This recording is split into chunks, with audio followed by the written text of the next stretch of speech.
Hi everyone, this is today's Sunday, July 29th.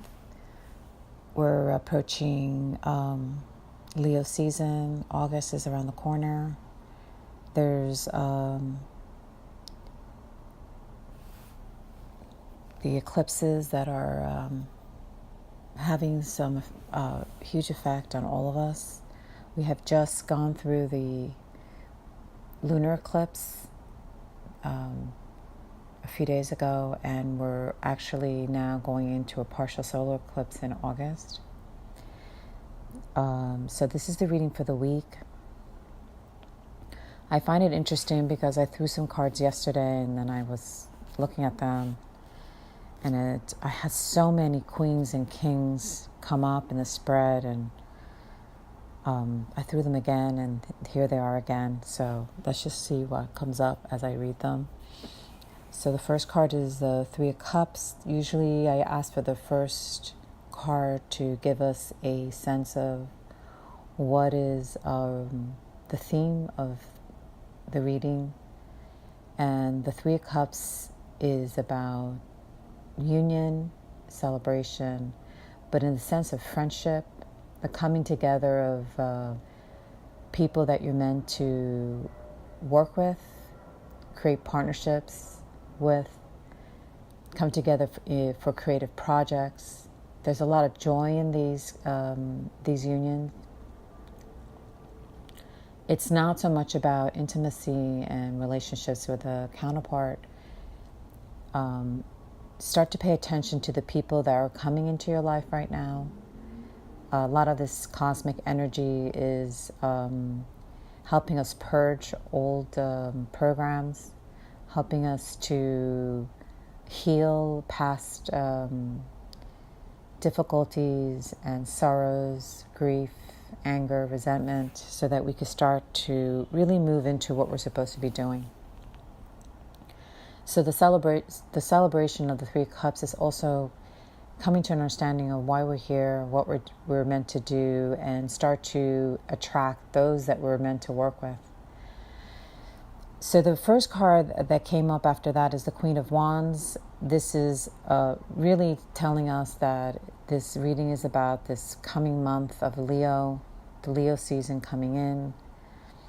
To me, she's also, the Queen of Wands is the divine feminine. It's a woman that is very balanced, mind, body, spirit. She's regal, confident, extremely intuitive, knows who she is, knows why she's here, connected to her divinity, her divine self, her higher self. She's in complete alignment, and I believe that's what we're moving into. This is what Leo season is that the divine feminine is going to be able to come to a very sure place within herself. Extremely intuitive, really being able to understand her gifts and why she's here. And following this is the Page of Cups, and usually the Page of Cups means a message of love, someone approaching the Queen with a proposal. But I feel the way the Page of Cups came up in this reading, it's more that we need to be able to encompass that state of love within ourselves. We need to be able to connect to our divine part. We need to be able to resonate to a state of love within ourselves and have full mastery. And then from there, we can really create our lives. From there, we can attract our divine counterpart. If he's not in our lives right now, if the divine masculine counterpart is not in our lives, I feel that we need to embody this first within ourselves, and then he can come in. And it's the same for him. He needs to be able to have full mastery, have full understanding of who he is, his gifts, why he's here, have self-mastery, and then he can come to the divine feminine. They both need to be centered and in alignment with themselves first. So the Page of Cups is a message to all of us, and not dealing with, it's not necessarily gender, because there are women that move strong masculine energy, and there's men that move strong feminine energy. So this is more of the energy that we embody, that we need to, what's coming in August is being able to have this sense of stability and feeling complete within ourselves is a very important part.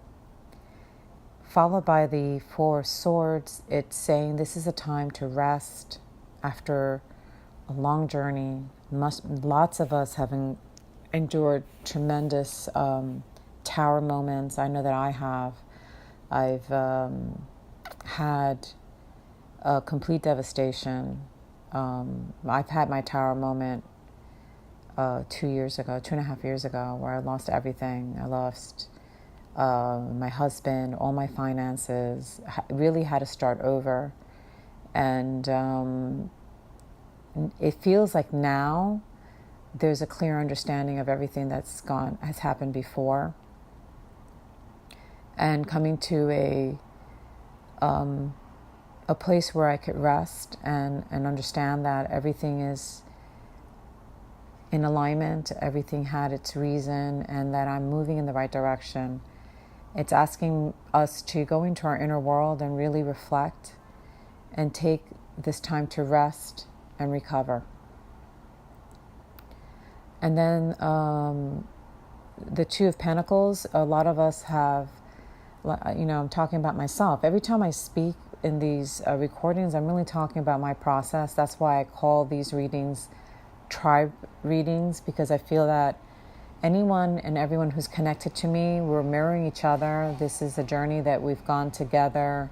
Some of us had the tower moments in the past. Some of us have recently had them or are going through them at this time. And it's a way to help guide each other, help each other through these difficult times. So I speak from a very personal place. But I also know that it's a reflection of all of us. The next card is the Two of Pentacles, and this means that if we pay attention to our finances, that we can manage them. It's telling you that it's not necessarily going to be easy, because it takes us paying attention and taking care of what needs to be taken care of, not to overspend. But it's giving us the confidence that we can do it, we can manage it. So this is very important, to go into your inner world and pay attention to how you're spending. And then the next card is the Judgment card. And this is what we're going through. We're going through this huge awakening. Awakening to our true selves, our gifts, who we are. Coming to a deep understanding of our divine connection, that the angelic world and that our guides and our guidance is really trying to reach us. We're now being called to step into what we came here to do, because of the time. These times that we're going through now, this is a time for the teachers, the guides, who you are, becoming aware of who you are as a teacher. We're being called to step into our power in that way, and to start connecting really to our higher self, that our divine part, which is extremely powerful.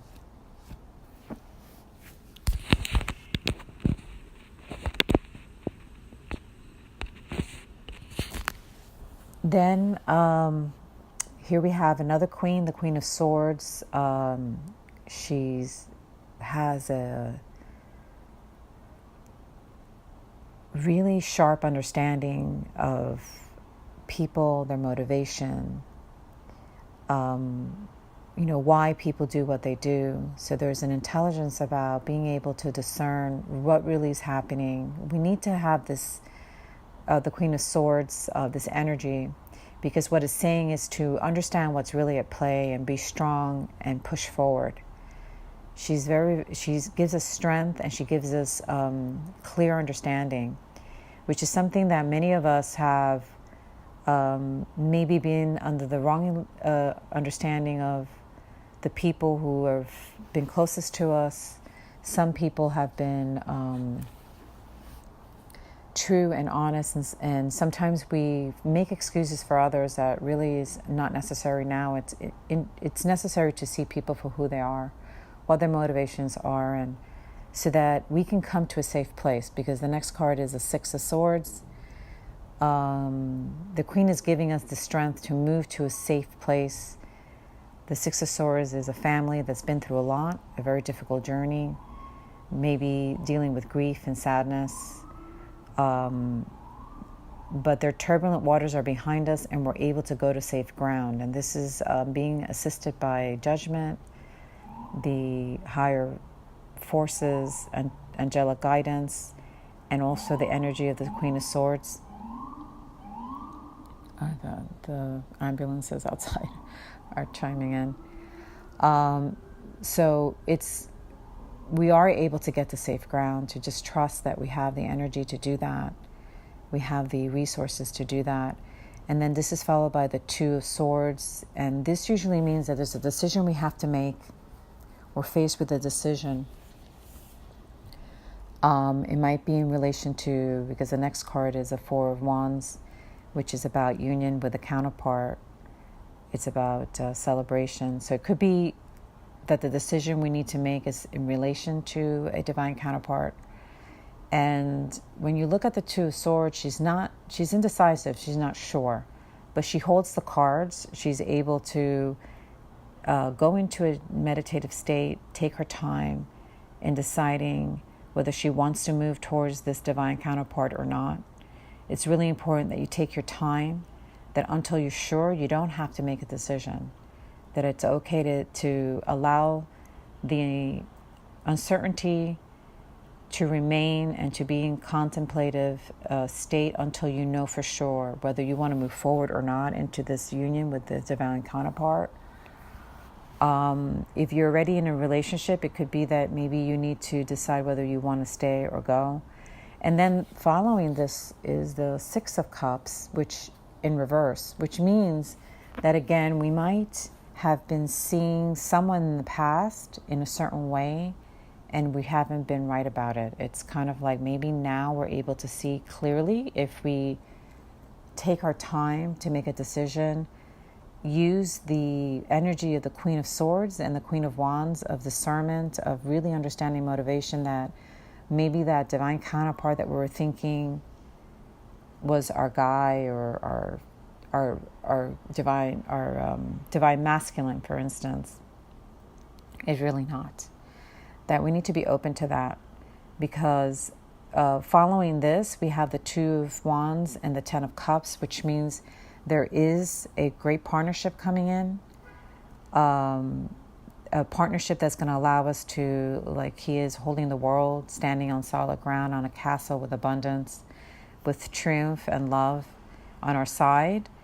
This can come into our lives, but we need to be very clear who this partner is, who this partnership needs to be with. And then you have the Ten of Cups, which is about union and happiness in relation to family and home. So it just seems that there is a need to really rest, go into our inner world. And then so the next card here is the Eight of Cups. And the Eight of Cups is talking about a journey, is an inner journey, is about setting aside all the things that are about the material world, and for a moment just focus on your connection to spirituality, your connection to your lineage, to your higher guidance, to your higher self, and really make that a strong connection with your spiritual side. And followed by the Seven of, no, not the Seven, it's the number 7, but it's the Chariot. Again, it's about journeys. So one is a spiritual journey, and the other one could be a physical journey. You might be moving towards something. You might be moving your home.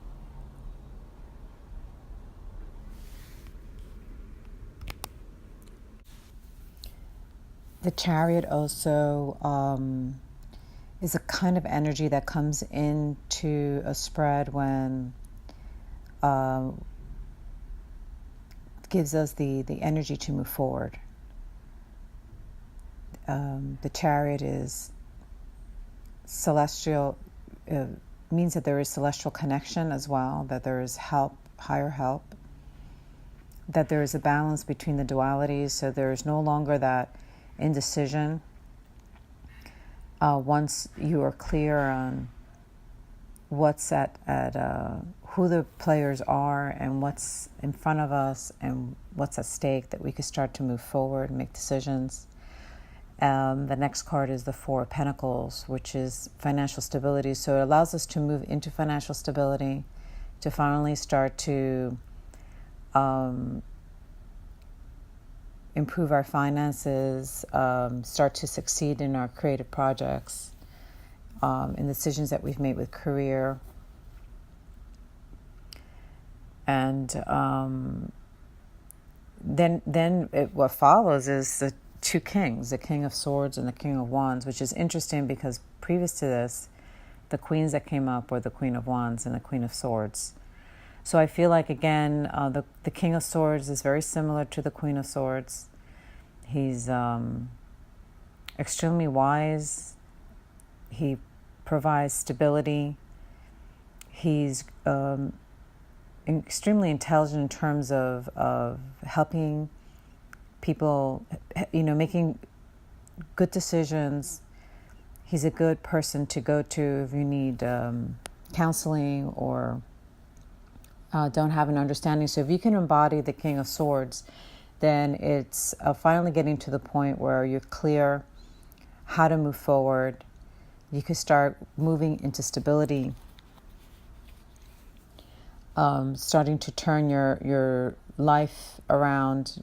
Your creative projects could start moving in the right direction. And it also represents a divine masculine as well. I mean, there could be the possibility that we could be moving towards, once we embody this stability within ourselves, self-mastery, connection to our higher self, then the divine masculine can enter the cards, enters the journey. And we have three of them in a row. We have the King of Swords, the King of Wands, and the King of Pentacles.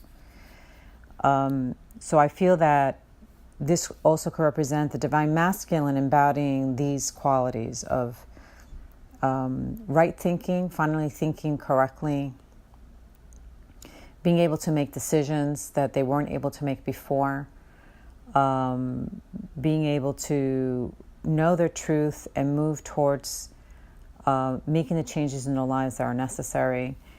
The King of Wands is again, Leo season, that I feel like all of this is happening for the divine feminine and divine masculine this coming month.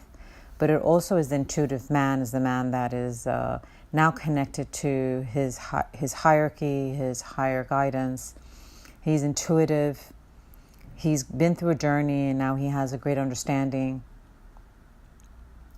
The combination of the swords, the King of Swords and King of Wands, this is a man that is really grounded on earth, but very connected to his guidance and his intuition. And I feel at the end of all of this, what the result of this is the King of Pentacles. I think this is just abundance for everyone.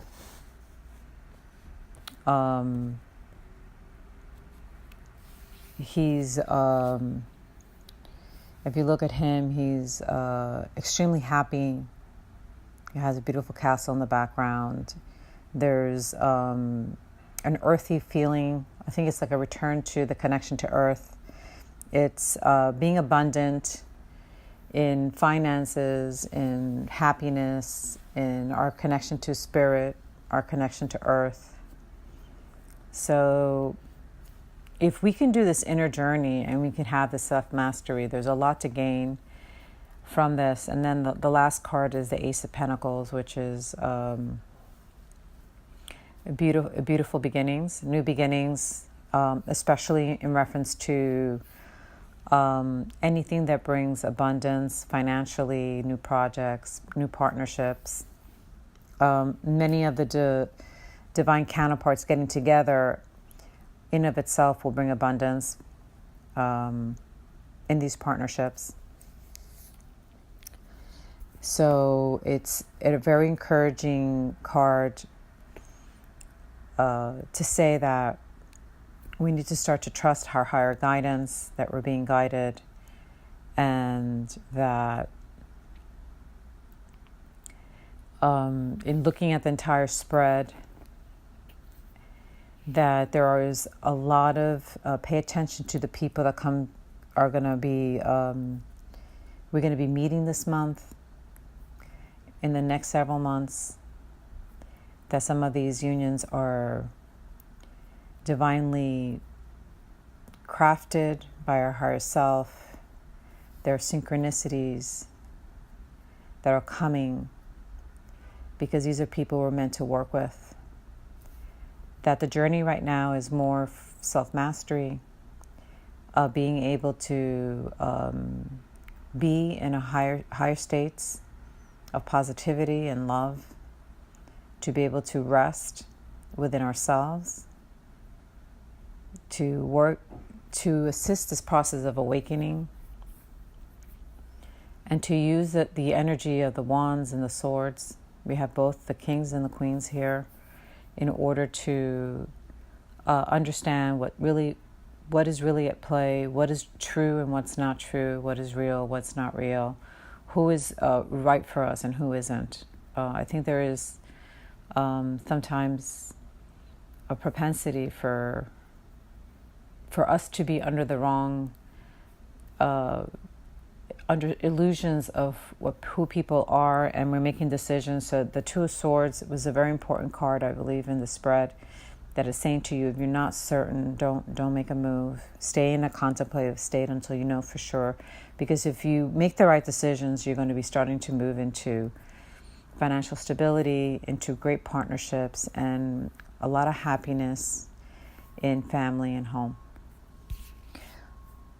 Okay, everyone. I hope this is assisting you in moving forward this week, and I'll be in touch soon. Thank you. I pulled 3 other cards from my Oracle deck, and I just wanted to add this to the end of this reading. The first one is the Emperor, masculine influence and power, but this card came in upside down, and I feel like there's going to be sort of a shift from this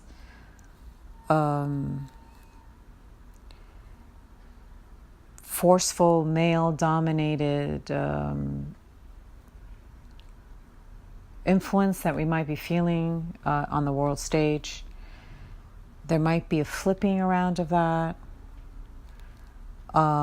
Maybe this is also showing us that because the Emperor upright is it's a good influence. It's the divine masculine sitting in his place with wisdom, with real understanding, compassion. When he's in reverse, it's kind of like it's an abuse of power. It's not, the divine masculine is not working with integrity. It's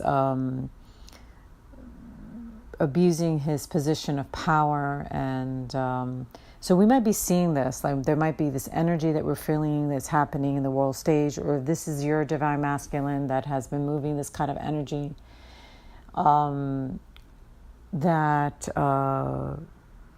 what's coming in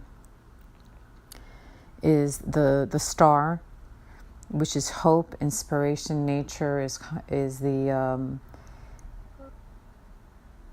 the star usually means a lot of celestial influences, that if it's in reference to the things that are happening on the world stage, there's going to be some degree of assistance, or a lot of assistance for the higher realms to try to move this abuse and lack of integrity and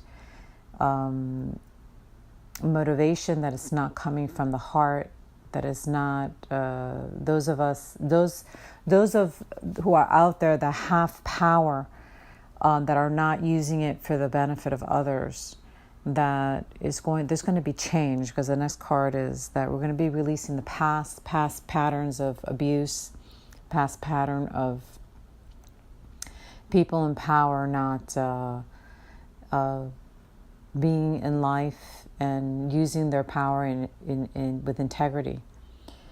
So start to watch this. This is not only happening on the world stage, it's also going to be starting to happen within those of us in our lives that are in that position, that have a